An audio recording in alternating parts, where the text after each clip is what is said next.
one, go. Yeah, ladies and gentlemen, I want to send you a hearty welcome to our today's AIES talk, The Future of European Defense.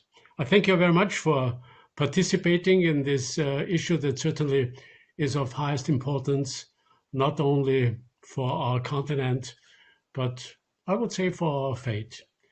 And a special welcome I want to send, of course, to our today's talk master, to our presenter. And this guest is Niklas Nováky. As the name already tells a little bit, he has a family background in Central Europe, in Hungary and Slovakia, but also in the Nordic countries, in Sweden and in Finland. And he also has a British past because he did practically all his studies in the UK, and now he is in Brussels. And insofar, he really has become a true European. It's a great pleasure for me, Niklas Nováky. As I said already, he was brought up in Finland and then did his studies in UK at the University of Kent in Canterbury. There he made his bachelor. Then at the London School of Economics and Political Science, he made his master. And at the University of Aberdeen, he made his doctorate. And this indicates already a little bit that he had quite a steep academic career. And this also is signalized by the fact that he got some famous scholarships and also awards for his academic achievements. And now he is in Brussels at one of the most important think tanks, not only on the European stage, but also worldwide in the ranking. Wifried Martens Centre is ranking top 10, at least in some rankings. And there he is the specialist for European foreign security and defense policy, and as such, one of the experts in Brussels for this issue. And insofar, I want to start and go immediately into the issue. And maybe I start with the fact that, when we talk about European security policy, there can be no doubt about an increasing need. I mean, it's not only the fact that we are confronted almost daily now with cyber attacks and with hybrid warfare, but if you just look, to the surroundings of European Union, look at Ukraine still, you have Donetsk and Luhansk, and we had this massive Russian exercises around the Ukrainian border. We had the war between Azerbaijan and Armenia just a few weeks ago. We have this imminent crisis in Belarus. We have so many instabilities still at the Western Balkan countries. And we have a belt of crisis and instability around Europe, in Northern Africa, whether this is Algeria or Tunisia. I do not speak about Libya, or look at Sudan and Ethiopia and Eritrea or Somalia. Look at the Middle East. But the most important thing, if you look at this situation, is that we have quite a lot of actors. United States rather getting or going back step by step. But on the other hand, Russia, active and more active every day. Turkey, but also other powers like Iran and Israel. And we have to ask ourselves, and where is European Union? Because if you don't shape your environment, if you don't shape your neighborhood will shape you. And insofar the question, if Europe wants to be an actor at the global stage and even be the master of its own fate, of course, brings up on the table the question, what about European security, foreign security and defense policy? And in the last months, very often this notion of European defense autonomy not only was created, but also cited. And therefore, I want to start also with my questions to Niklas Nováky. What does it mean, European defense autonomy? What is it about? Well, thank you very much for the question, Dr. Fasslabend, and thank you also for the invitation to be here with you today and to discuss these issues. I'm very happy to participate in this forum and to discuss the future of European defense cooperation, which is a very important topic and in the area of which we've seen quite a lot of movement, especially since 2016. And this issue of autonomy, or strategic autonomy, as it's often referred here in Brussels and in some other European capitals, it really, in my opinion, kind of boils down to the EU's ability to handle various types of threats and challenges to its own security, together with its partners and allies, if possible, but alone, I mean, if necessary.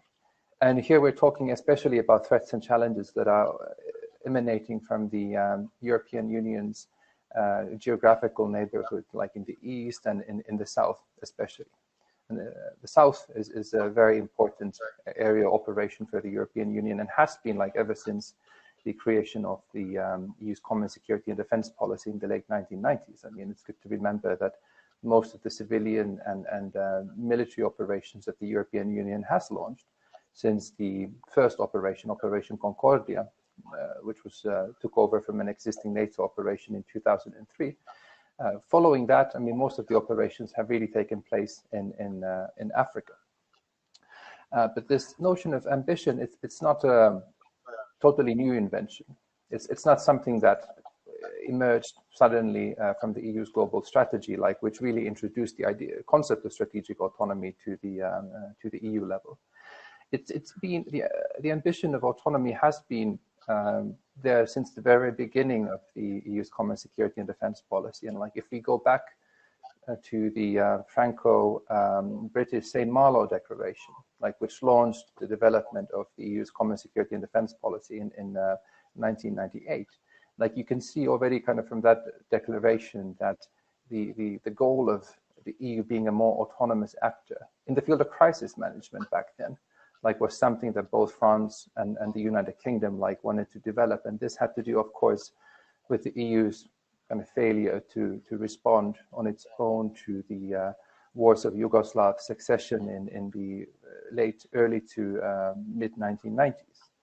I mean, Tony Blair and Jacques Chirac like took from the Balkan War experiences the lesson that like this should not happen ever again. Like basically, like Europe should never again have to just watch from the sidelines. I mean, when a genocide is taking place on its own doorstep, and to kind of be a credible actor in the field of security, I mean, it needs to have the autonomous capabilities to act when the United States might not be interested to act. So this is how it's being developed in Brussels at the moment still. I mean, the idea of autonomy has become a little bit broader. It's not only about crisis management anymore, but it's also about the means of autonomy, like the capabilities and the resilience of the European Union against various different types of external like shocks and threats. So it's become a rather broad, overarching theme. Yeah, but I mean, going to the field of defense more and more, I mean, we do have two organizations. We have NATO, where most of the members of the EU are at the same time also members of NATO, and some of them are thinking that it is not necessary to have another organization. And we do have others that are outside NATO who look at it in a different way so far. I mean, what is the role for those two organizations. Could Europe stand alone against Russia? What is it behind, and how can you integrate those two organizations into a common European security and defense concept?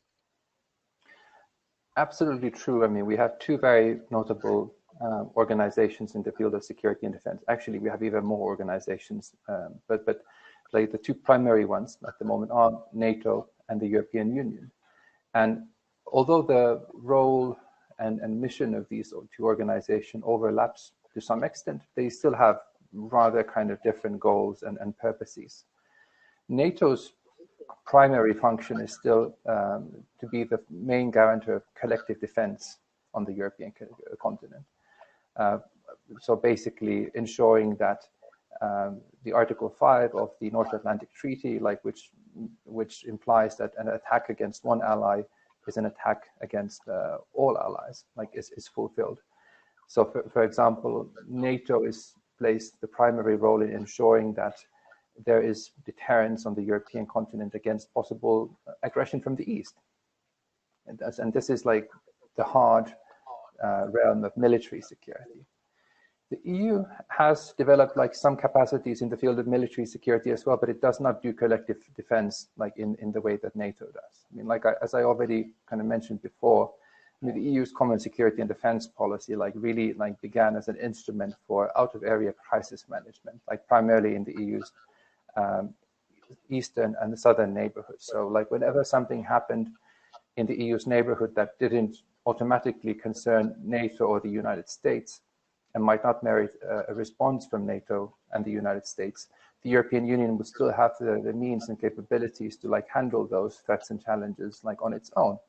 And this is indeed like what we've seen like with the development and the record of the EU's common security and defense policy.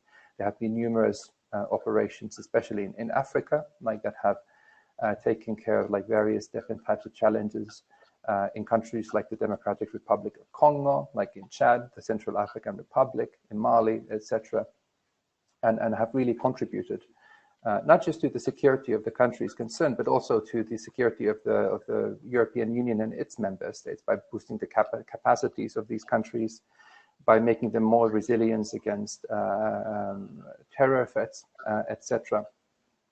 But importantly, now in the past kind of decade or so, like the focus of the European Union has shifted a little bit away from the initial mission of CSDP, from crisis management. It has become a little bit more kind of capability development focused, a little bit more resilience focused.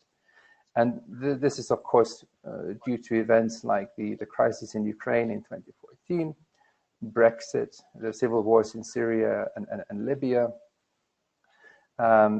and the ongoing kind of cyber and hybrid attacks against like different types of EU member states and the EU's partners, which have shown that the EU needs to kind of play a much broader role in security than it did before. And many of these contemporary threats and challenges are something that NATO doesn't really have the toolbox to address. The EU has a lot bigger toolbox, much more comprehensive toolbox to address threats to resilience of its partners and its member states than NATO does. And that is why in the context of the European Union, there are, for example, discussions of like how to develop the EU's cyber deterrence capabilities, how to develop the EU's mutual assistance clause, Article 42.7 of the Treaty on European Union, the solidarity clause, Article 222 of the Treaty on the Functioning of the European Union. So, and these are all things that will be discussed in the ongoing process to develop a new strategic compass for the European Union. Yeah, it certainly is right that, I mean, the EU's toolbox is bigger. And I mean, if you look to any crisis heard, if you just look to the situation in Afghanistan 20 years after the intervention, you can see, you know, that it obviously is not enough to end a crisis by military means and instruments, but you need, of course, a civil build-up program in order to stabilize a country. And in this toolbox, certainly, Europe does have more instruments, or should have at least more instruments than NATO has. This is the one side. The other one, of course, is also that all the European countries together, of course, do have a limited military capability if you compare it with Russia. I mean, if I just look on the one hand to the nuclear sector, or at the other hand also to this huge military troop force the Russians do have, and also conventional means. And insofar, of course, also it is no surprise that especially the Baltic countries, Poland, and also the Nordic countries do have a tendency rather towards NATO than towards EU defense, due to the fact that, of course, real protection against nuclear danger certainly only can come from the United States. This is one reason for sure. The other hand, yeah, absolutely. I just wanted to add that that's absolutely the case, and NATO is the ultimate guarantor of security, like for many countries, especially in the East, and this is exactly because of the nuclear umbrella like provided by the United States, and so far kind of there haven't been discussions in the context of the European Union about the possibility, for example, of the EU having some sort of deterrent against an attack like from the East. Like any kinds of discussions that they have, or ideas that have emerged like throughout history, of the possibility of like the EU having its own deterrent, like based, for example, on the French nuclear arsenal, because like now that the UK has left the European Union, France is the only nuclear weapon state of the European Union, and this has occasionally been raised, that France could extend its own nuclear deterrence to provide security to EU member states, also non-NATO EU member states. But so far, I mean, this goes to a level of sensitivity that the European Union has been kind of uncomfortable to discuss so far, and I don't see kind of this changing anytime in the future. And another reason being is that countries that value NATO obviously like want to keep these discussions like within the NATO framework to ensure that the United States remains committed to the security of the European continent. Yeah, I mean, if you look at this situation, where do you think does European defense stand now? It's a process of developing. I mean, how far have we developed already, and what is even in front of us? Well, like I said before, I mean, the focus of EU defense cooperation since 2016, like even before, I would say like since 2013, like has been changing more from out of area crisis management into researching and developing joint kind of military capabilities, like at the European level. And we see this with the introduction of, well, I would still say new initiatives, because in my mind, like these are still relatively fresh and new initiatives, like permanent structured cooperation, which is a legally binding framework for EU-level project-based cooperation among the member states in the area of capability development primarily. Then there's the new European Defence Fund, for which will start to finance joint capability development and research projects from the EU budget for the first time. Very, very notable. Coordinated annual review of defense, which is a mechanism for harmonizing the member states' like national defense planning and procurement activities to make sure that, like, I mean, those countries that have procurement and capability needs like coming at the same time, like they can work together to develop the capabilities or buy them. The European Peace Facility, which combined the old Athena mechanism, which used to cover the joint common costs of EU military operations, and then the African Peace Facility, which used to provide support and assistance to the EU's partners in Africa, and then military mobility, which seeks to kind of harmonize and make it easier to move troops within Europe from country to country. And this is a project that is obviously important to NATO as well, and something that the United States supports very strongly. And in fact, the United States is one of the first third countries that the EU Council recently approved to join military mobility. But where we are now, as I said, like most of these projects, I tend to focus on capability development. They are relatively fresh, so at the moment the focus is on ensuring that these different initiatives deliver, that they get properly like off the ground. It's still relatively too early to kind of properly assess their successes and merits, because I mean these have been like set up like only now or in the past couple of years, and really kind of assessing like their merits like will take a little bit more time. But at the moment, in addition to implementing them, the Union is trying to kind of figure out where it wants to go next in the field of security and defense. And in this regard, a very important process is the process of developing a new strategic compass for the EU security and defense policy. It's a German initiative.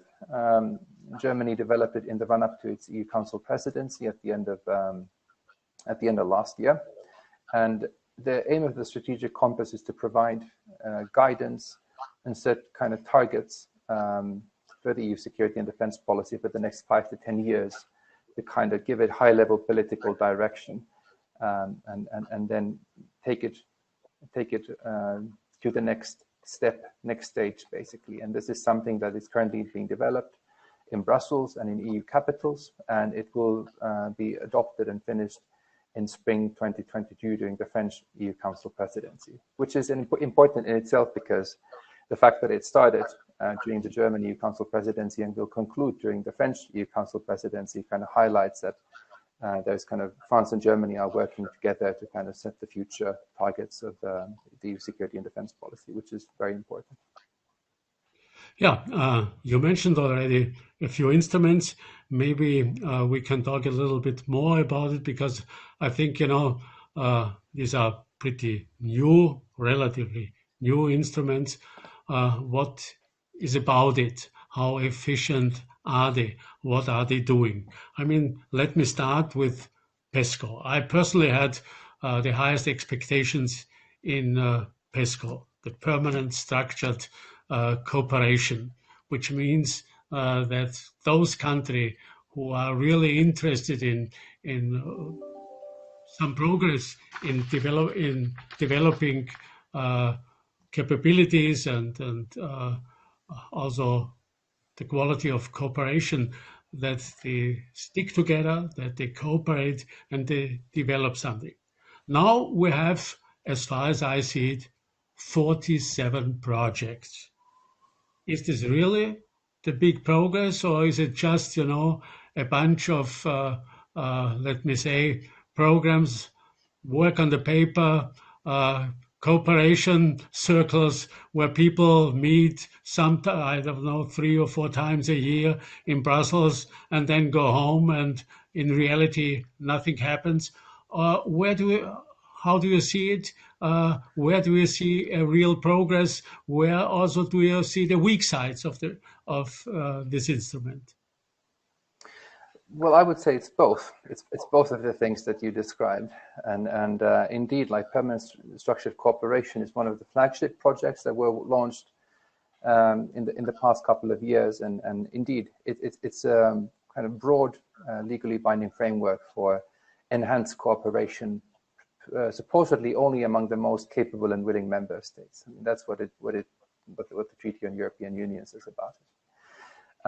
France wanted to make permanent structured cooperation very ambitious and not necessarily open to every member states, unless they are like really ambitious and like willing to contribute substantially. Germany, however, like wanted to make it very like inclusive, to ensure that like it would be a broad common European effort, and everybody like who would want to get involved like could get involved. So in the end, it was decided that, I mean, PESCO would be launched, but as a very kind of inclusive framework, more along the lines that Germany suggested. And indeed, quite a few projects have already been launched. There have been like 3 waves of projects, and now we have already over 40 of them. Last year in November, the first strategic review of the permanent structured cooperation concluded and was discussed by EU defense ministers in the Council in November. And this strategic review showed that there's still quite a bit to do when it comes to many of the projects, but like some of them will already like deliver concrete results in the next couple of years, like, which is very positive and encouraging, considering that this is PESCO was launched like only in 2017, so it's still a very fresh new instrument. But I think kind of one of the reasons like why it has initially like got so many different projects was that I think there was a little bit of a interest from multiple member states to kind of repackage some of the existing things they were already doing in the field of security and defense and turn them into PESCO projects. And the reason for this was that like some of these PESCO projects will qualify for additional funding from the European Defence Fund. So if you have something that you're already doing as a PESCO project, you get kind of additional funding for it. So of course, it kind of incentivizes you to kind of put different types of projects in the PESCO framework, which might not necessarily be the most useful in addressing the EU's most immediate capability needs, for example. Yeah, and how do you see the work of EDF, the European EDA, the European Defence Agency, and the European Defence Fund, of course, yeah? Is it becoming an instrument?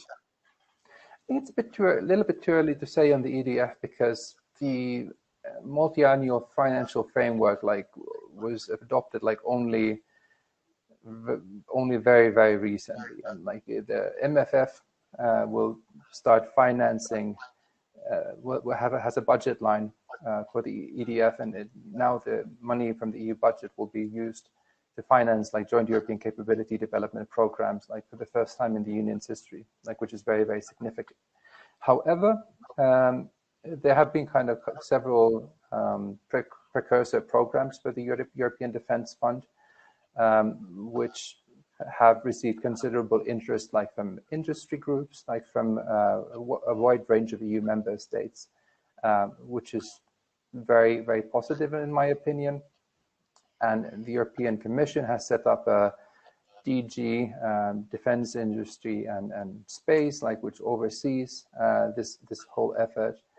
And I think kind of now the key thing is to wait for the European Commission to publish the first kind of full work program for the European Defence Fund, and then ensure that like it will basically like not start financing everything that the member states like propose it to finance, because we have to remember that during the MFF negotiations, the budget for the EDF shrank quite considerably from the initial 13 or so billion that the European Commission proposed. And I believe, if I remember correctly, that the final amount was about 7 to 8 billion. So it was almost a 50% decrease.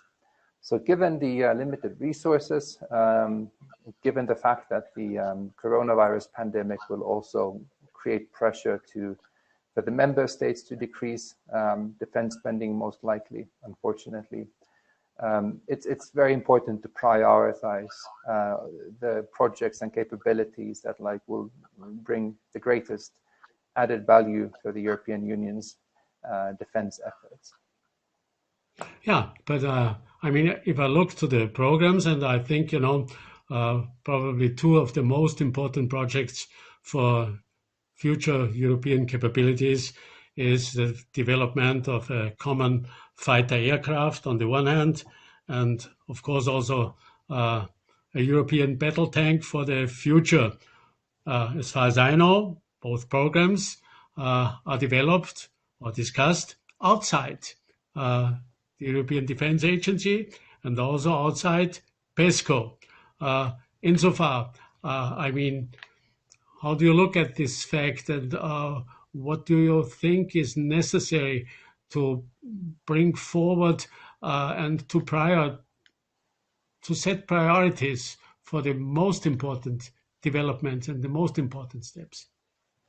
I totally agree that I think it's a little bit unfortunate that not only is this next generation fighter aircraft being developed outside PESCO, but there is also like two competing European projects, like the other one being led by the United Kingdom. And considering that how resource intensive, like already the research and development phase of these modern weapon system platforms are.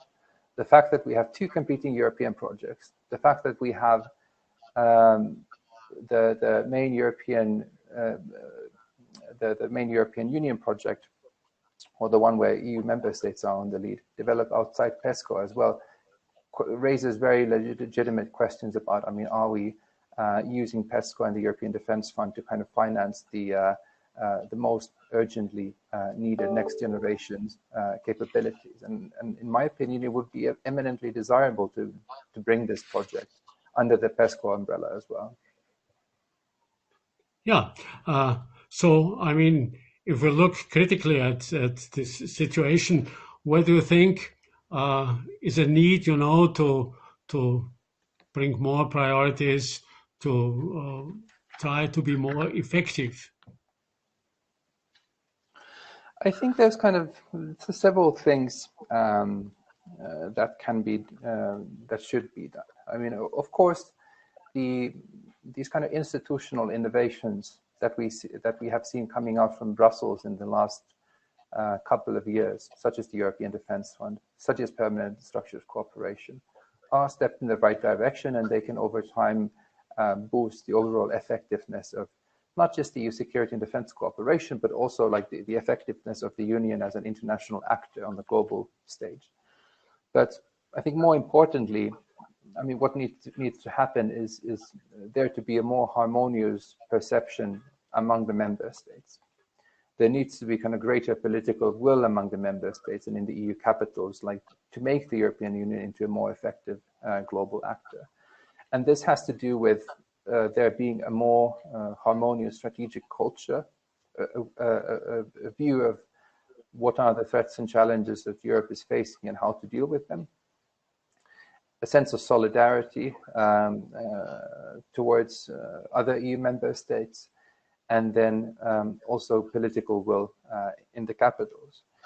And these are, of course, kind of something that like will take time to develop. Like strategic culture and a sense of solidarity like won't happen or won't get developed over time. You can facilitate their development like through processes such as the Strategic Compass and the French-led European Intervention Initiative, both of which seek to contribute to the emergence of a more common European strategic culture. But on the other hand, what can also happen is that there is some kind of sudden shock that shakes Europe to its core, and then because of this shock, like the kind of mental map that member states have, like will have to be like altered suddenly to respond into the new situation. And we kind of saw this with the financial crisis in 2008. We saw this with the 2014 illegal annexation of Crimea in Ukraine. And we saw it like last year with the coronavirus pandemic, that when something really dramatic happens very suddenly, like it forces countries to kind of rethink how they see the world. And unfortunately, like in the field of security and defense, that's something really dramatic that like is usually a crisis on the EU's doorstep, or then a crisis like within the European Union. And of course, that's not something that we would kind of wish for anybody or any member state. So absent of a sudden crisis that the European Union would have to go through, I mean, we have to continue to work to harmonize the threat perceptions of the member states. We have to continue to work towards a greater sense of solidarity among the member states, and to then increase the political willingness in the capitals. And these are, of course, very time-consuming processes, because the strategic culture is something that is informed, first of all, by geography. A country like Finland has a very different threat perception compared to a country like Spain, like by virtue of their different geographical locations in the map, but also because of the different historical experiences.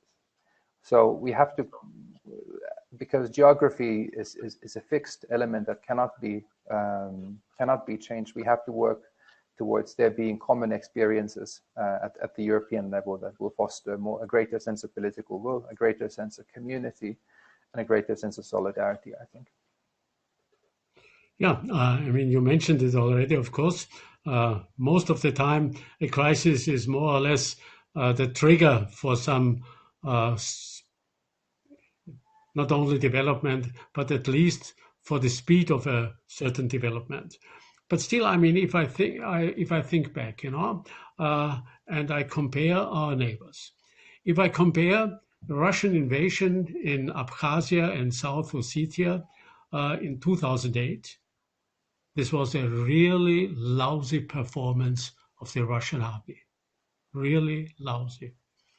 And just 5 years later, when they invaded Crimea, they gave a performance that you said, okay, nobody had believed it before.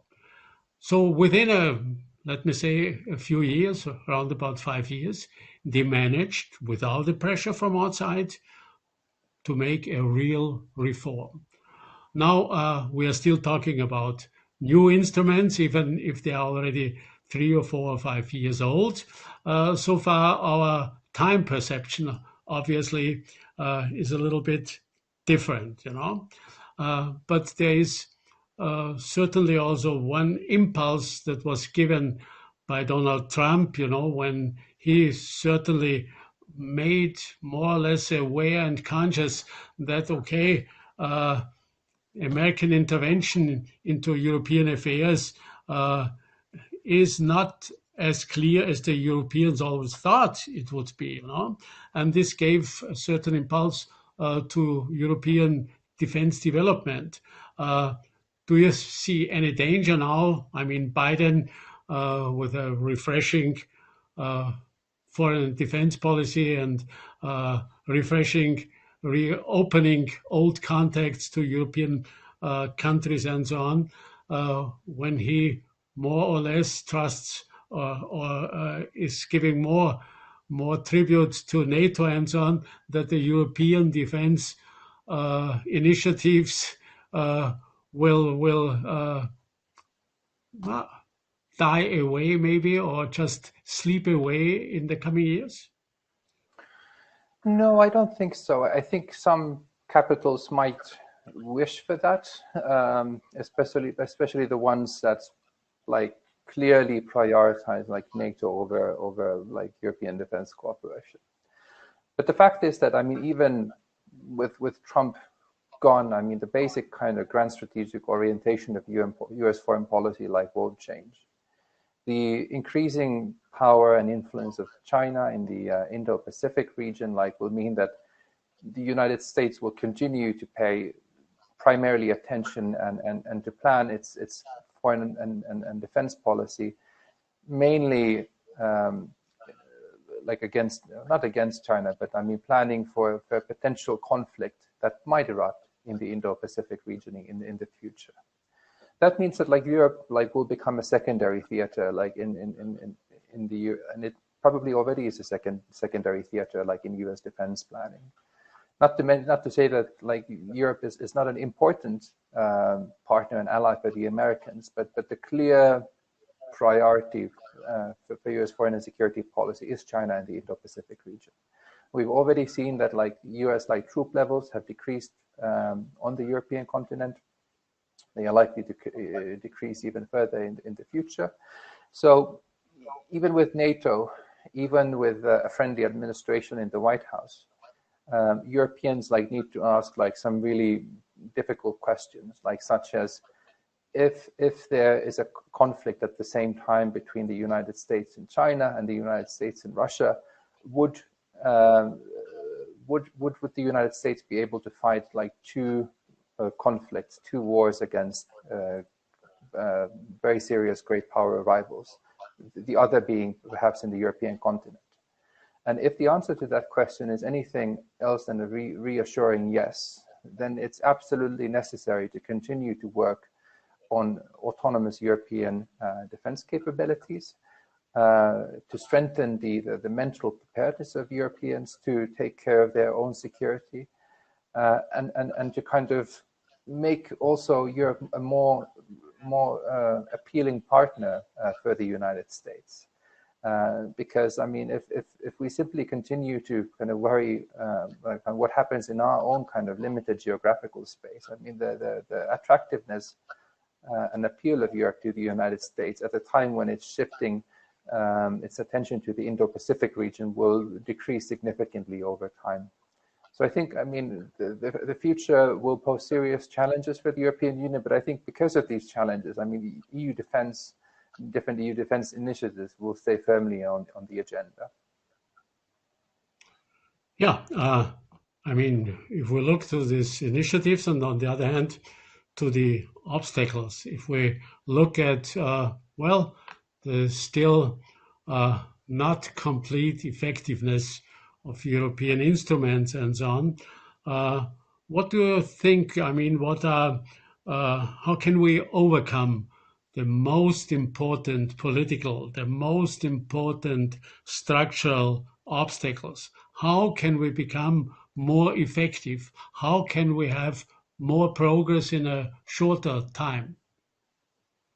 Well, in addition to the things and processes like the strategic compass, like which I already discussed, I think the Biden administration's like friendly approach to EU defense cooperation and the EU security and defense policy will certainly like help some member states to kind of have less reservations about like the possibility that they might cause some anxiety in Washington, or they might threaten NATO's primacy in Europe. The Biden administration has been quite clear that it supports what is going on at the moment in Brussels. It supports PESCO, which it has joined, in fact. It has also kind of become a little bit warmer towards the European Defence Fund because it sees that all of these kind of contribute to a greater sense of transatlantic burden sharing, which is ultimately what the Americans want. So I think this is very important. The continuing US pivot to Asia is what I already discussed, is something that will inevitably also kind of create stronger political will, I think, towards different types of EU defense initiatives going forward. It's simply like because of its structural logic of like what I discussed earlier. And finally, I think there's something that the European Union itself can do, because we're now at this very important stage in the development or in the implementation of many of these initiatives that were launched since 2016. We're trying to kind of not test them, but to kind of put them into work for the first time in a serious way. And to ensure that all member states will remain committed to them, to make sure that like all member states like see that there is value in what the EU is doing, not just kind of for an abstract European interest, but also to the concrete national security of themselves. Like we have to ensure that these initiatives deliver something for every member state.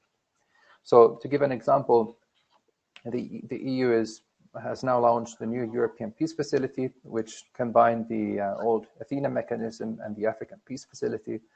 And the aim of the European Peace Facility is to not just like finance the common costs of EU military operations, but also like provide potentially military support also for the EU's partners in wherever the EU is acting.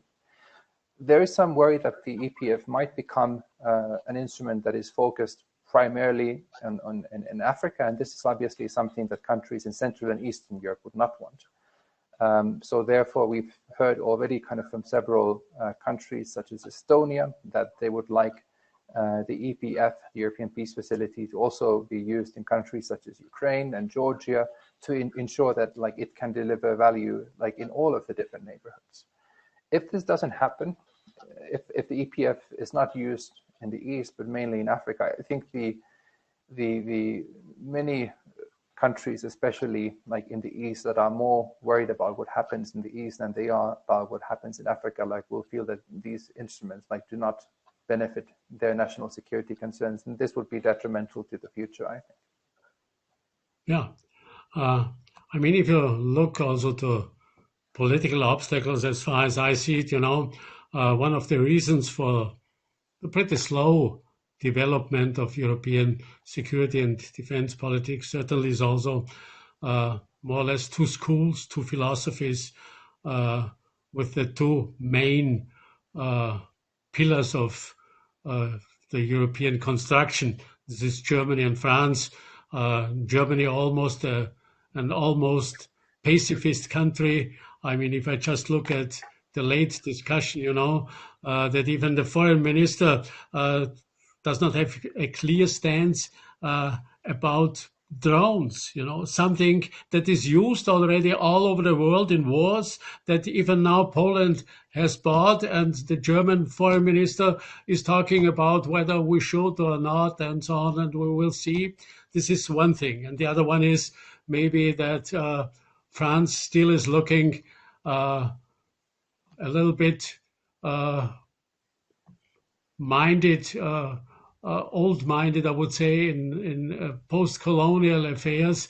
And insofar there is a different mind and a different psychological situation. And therefore, probably it would be necessary, to bring them closer, to combine, to make a better combination of French and German politics, because otherwise the chance for developing a genuine and a strong European pillar is, of course, much, much lesser. This is one thing. The other thing that I see, or maybe you can say a few words about that, and then I try to mention another example. Yeah, absolutely. And I think that's absolutely crucial. I mean, to try to work towards a more kind of harmonious approach, like towards France and Germany, like them being the two biggest and often the most kind of influential member states and the European Union. And when they work together, things can happen. But it's important to also then work towards kind of a more harmonious approach, societal approach, like towards security and defense across the European Union. And I think if we look at kind of many European societies, like they were told for 2 decades after the Cold War that security and defense isn't really something that they would have to really think about anymore. Like at the era of end of history, there would be peace around the world, like democracy would prevail, and like we would be living in a Kantian like perpetual peace.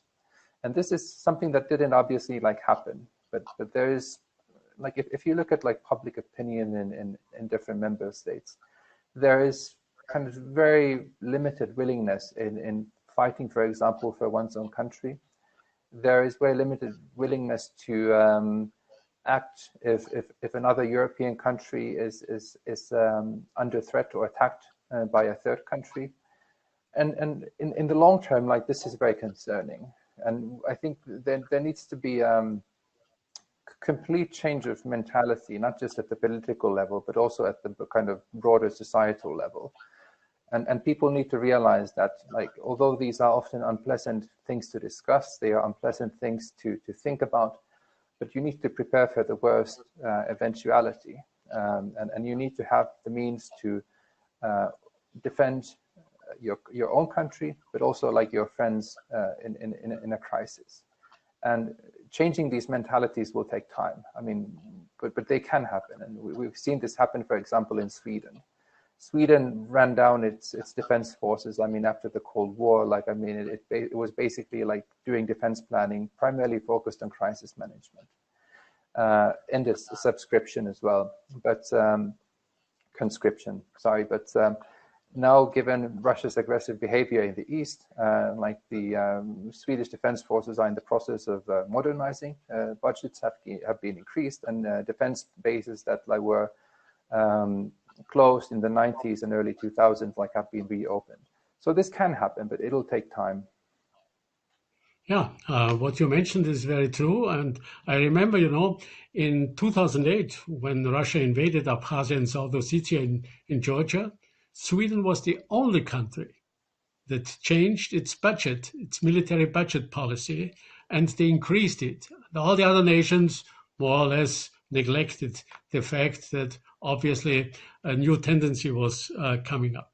But maybe let me go a little bit also to structural obstacles, I mean, if I look at the European defense, at the European armament market, this looks like a horror picture for me, because we still have 27 national markets.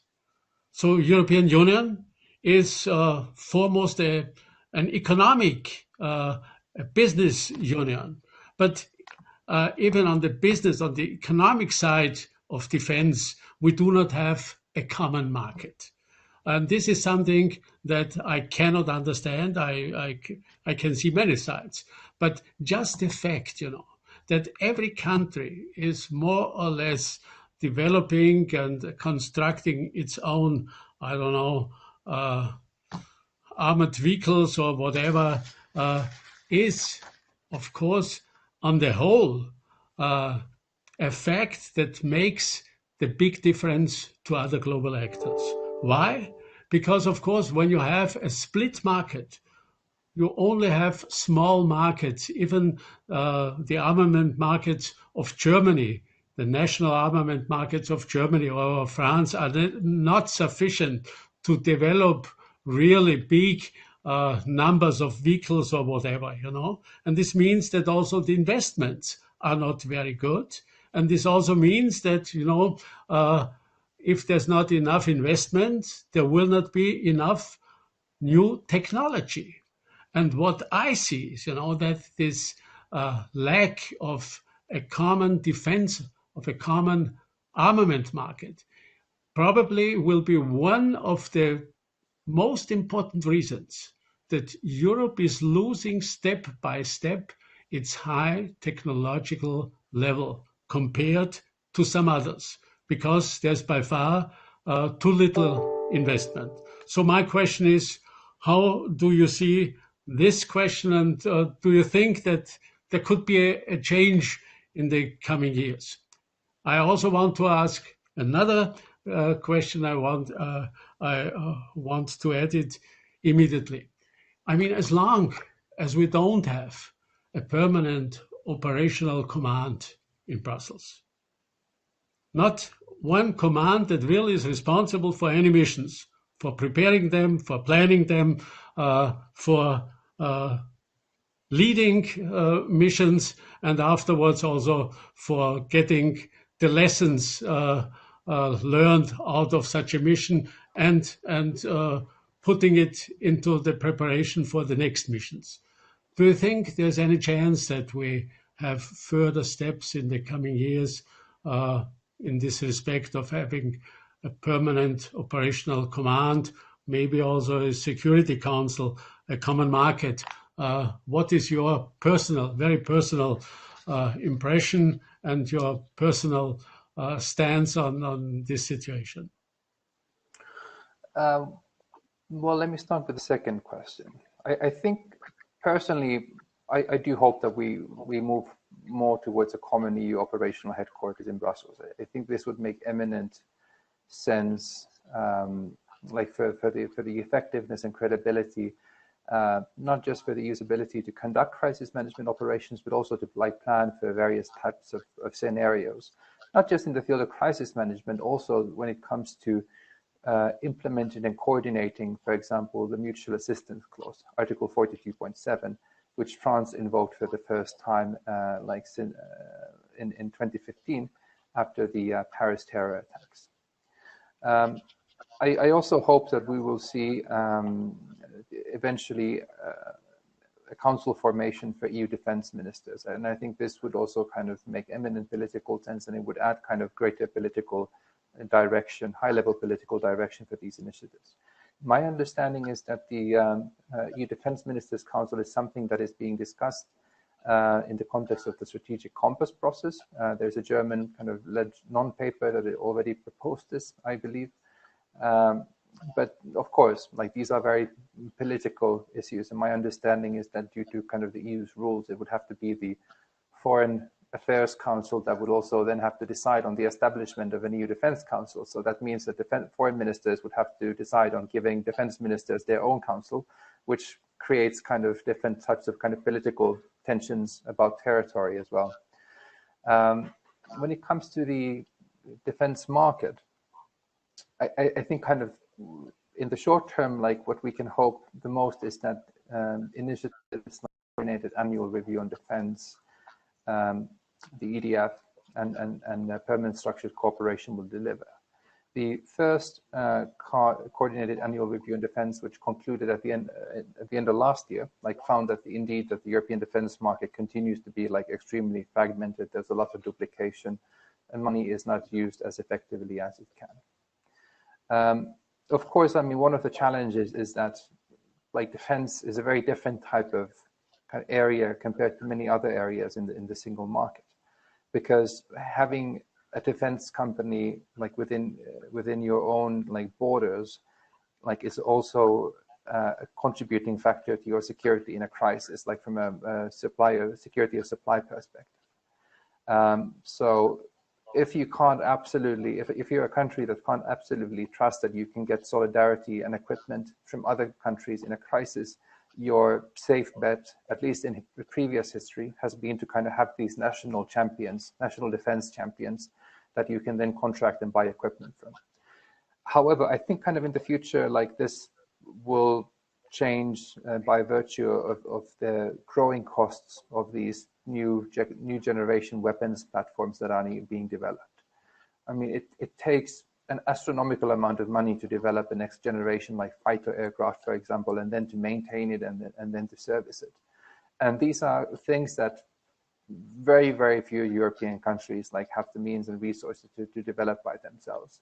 So I think there's a structural logic that will push European countries more and more towards a more unified defense market. And I mean, the coordinated annual review on defense, the European Defense Fund, and the permanent structured cooperation are already early indications of this.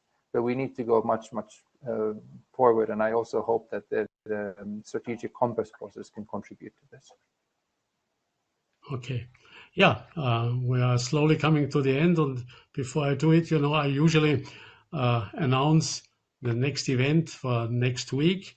This time, I only can say what we have planned, because we do not have any confirmation yet due to the development of the last days. It was planned to have an AIES talk about Belarus, how to overcome Lukashenko. And okay, I hope it will happen next week, but and we will inform you very soon about that. But of course, the development is going so fast that nobody really can say whether it will be possible next week or at a later date. So far, let me end not only with thanking you, Niklas, very, very much for your readiness to come and also for your expertise. I think it is extremely important, that the think tank side in Brussels, there are people like you that are aware of the problems, that are aware of the complexity, that are not only aware, but they also can understand, I mean, the working process that is different within EU than in a national state, of course, when you have to combine maybe 27 different aspects and interests in order to have some progress. And insofar, of course, things will take longer time. But we also look positively into the future. If I just think, that the Austrian General Chief of Staff will become the next head of the military staff, and insofar the next highest ranking military person in Brussels, because he is a person who has quite some experience as a soldier, and he's a true soldier. And what we need for European defense is not only instruments, but also true soldiers. And insofar, I want to thank you. You are a true soldier in the academic field, and I wish you all the best also for your future work. And I'm sure we will see each other pretty soon again. I wish you all the best and hope that at least some of our ideas and of our wishes and hopes can be fulfilled in the coming years, because Europe needs it. Thank you very much, Niklas, on the one hand, and also thank you very much all our participants of the AIES talk. If you want to say a few words, Niklas, at the end. Well, I just wanted to say, thank you very much, Dr. Fasslabend, and thank you also to the AIES, for kind of bringing this topic up and being a forum for discussing EU defense cooperation. And it's important not to discuss these topics only in the Brussels bubble, but also in different EU capitals and in different EU member states, and then to kind of make people understand that these are not only things that affect people in Brussels, they affect people across the European Union, and these events such as these are extremely important in this regard, I think. So thank you very much. Thank you, and all the best for your personal future.